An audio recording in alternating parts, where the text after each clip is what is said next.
ایک بار ایک بادشاہ نے اپنے وزیر سے کہا کہ یار کوئی ایسی بات، کوئی ایسا جملہ میرے لیے لکھو یا بتاؤ جو مجھے خوشی میں بھی راحت دے اور جو مجھے غم میں بھی راحت اور سکون اور اطمینان بخشے۔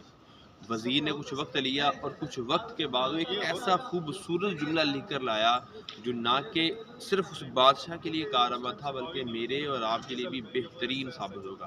جملہ کیا تھا؟ چھوٹا سا جملہ جو تھا کہ یہ وقت بھی گزر جائے گا۔ اتنا خوبصورت جملہ ہے۔